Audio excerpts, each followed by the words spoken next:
Bismillahirrahmanirrahim. Assalamualaikum warahmatullahi wabarakatuh. Perkenalkan, nama saya Firmansyah, NIM akhir 056.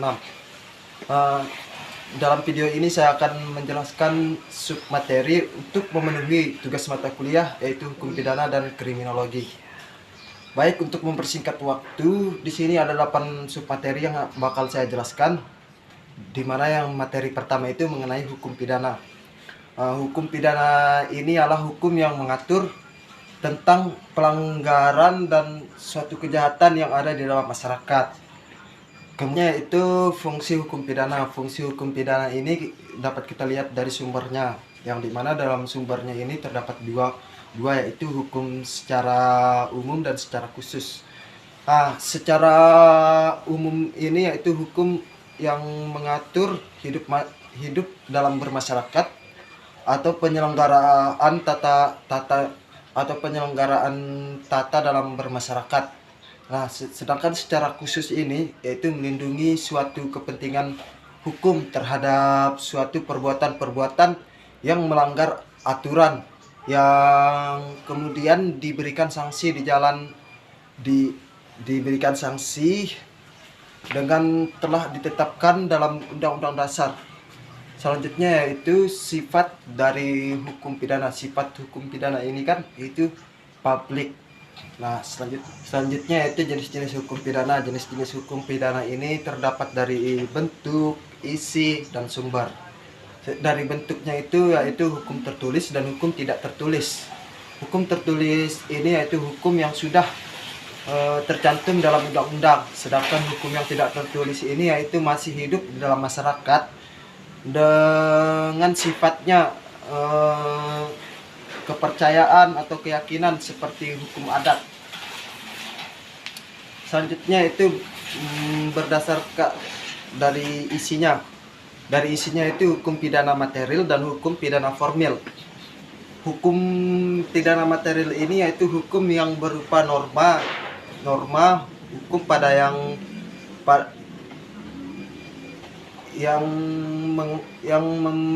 membatasi, menjelaskan norma-norma hukum pidana oleh KUHP.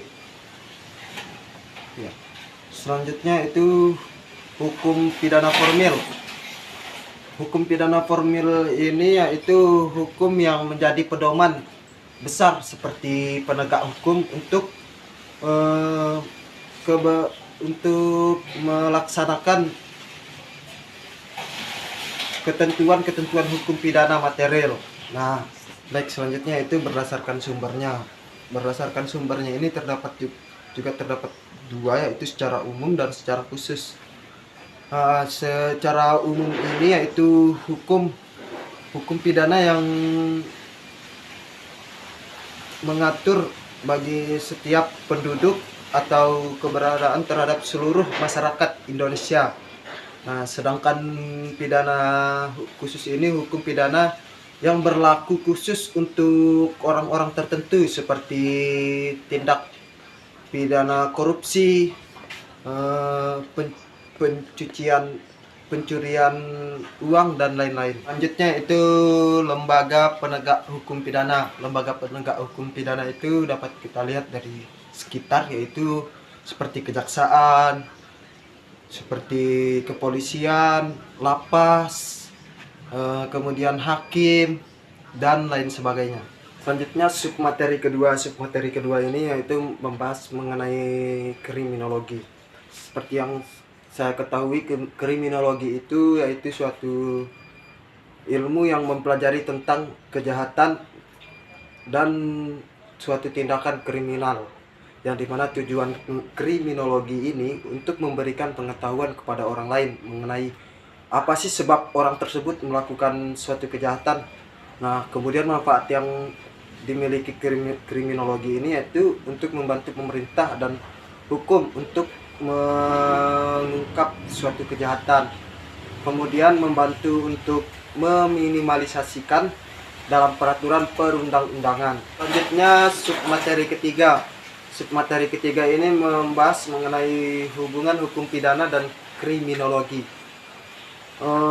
yang seperti yang kita ketahui tadi sebelumnya, hukum pidana ini kan suatu tindakan, kriminologi ini suatu tindakan, sedangkan hukum pidana ini yaitu suatu akibat.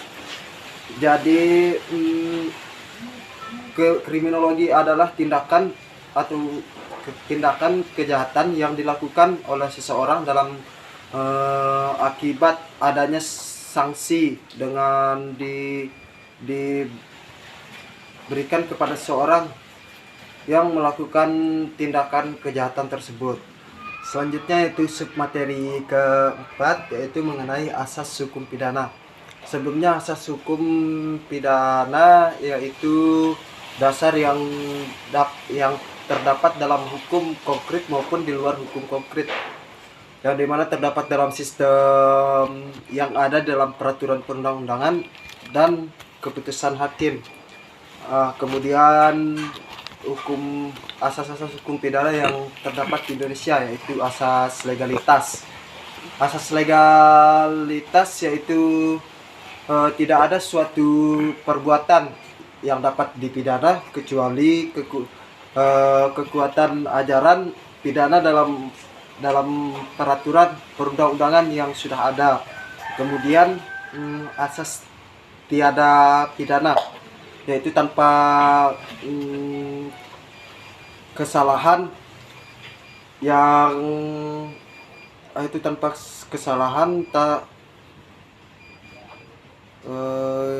untuk menjatuhkan pidana pada orang lain yang telah melakukan tindakan pidana harus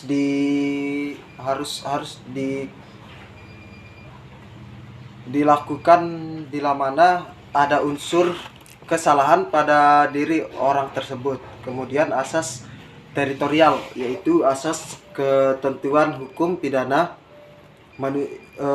Indonesia yang berlaku atas semua peristiwa pidana yang terjadi di daerah yang menjadi wilayah NKRI.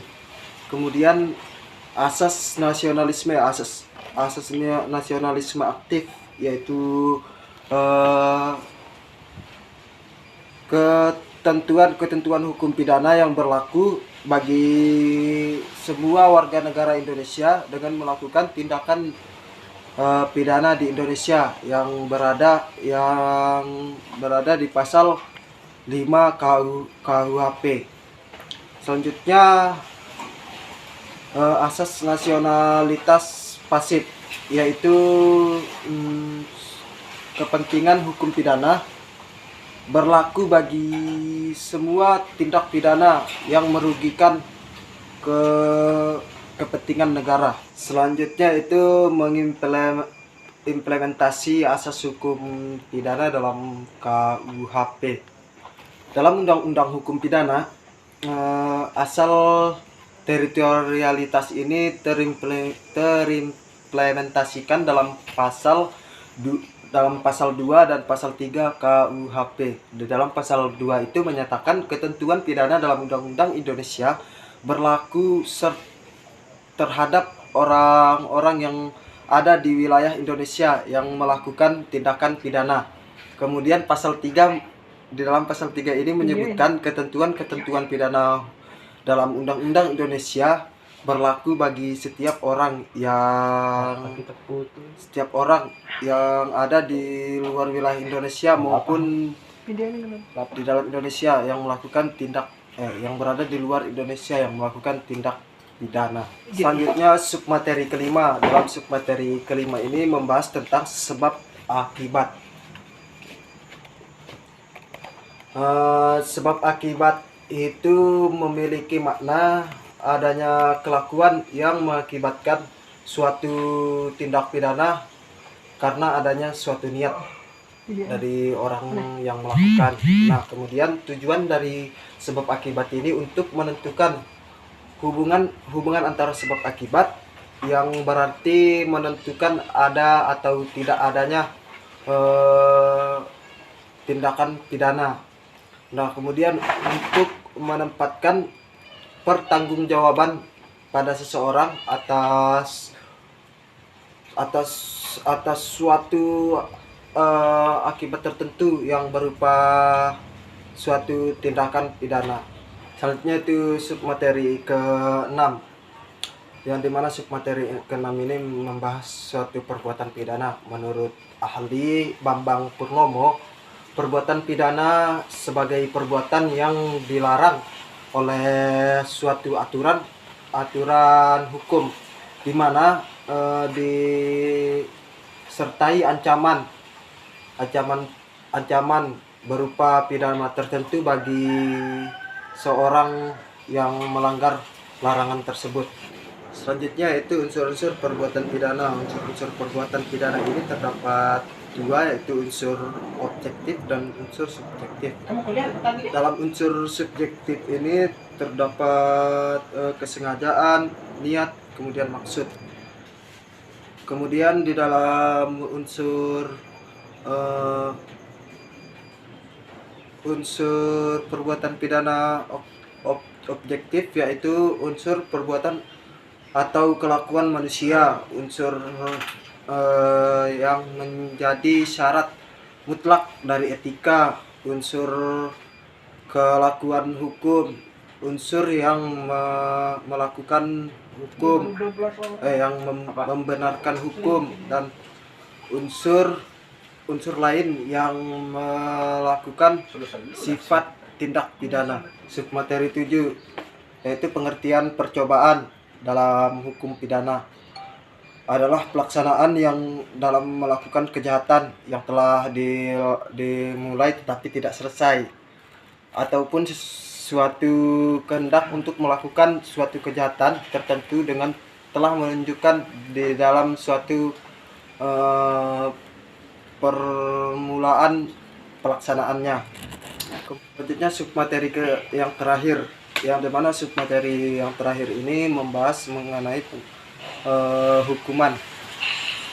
Pengertian hukuman itu yaitu hukuman adalah sanksi fisik maupun psikis untuk kesalahan atau pelanggaran yang dilakukan. Tujuan pemberian hukuman ini yaitu untuk memberikan efek jera kepada para pelanggar agar tidak mengulangi kesalahan yang sama kembali, serta sebagai pedoman di dalam melaksanakan sesuatu tanpa melanggar hukum itu sendiri. Kemudian jenis-jenis hukum tambahan dalam KUHP yaitu pencabutan hak yaitu hak tertentu, kemudian perampasan atau perampasan barang-barang tertentu, kemudian pengumuman keputusan hakim.